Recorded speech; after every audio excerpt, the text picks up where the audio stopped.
do a half treble crochet or a half double crochet if we're speaking US terms, what you're going to do is holding the hook in your dominant hand, yarn around first, and what I like to do is take my finger and just hold that yarn in position so it doesn't move too much.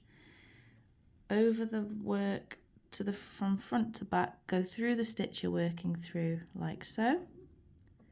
Yarn around the hook and pull through just the first stitch. So you've got 3 loops on your hook like so. Yarn around and pull through all 3 straight away.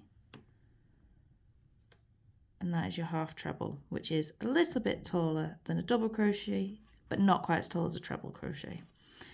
So same again, yarn around the hook before you do anything, hold it in place, go through the stitch you're working in, like so, yarn round, pull through just the first stitch, 1, 2, 3 loops on your hook, yarn round and draw through all 3.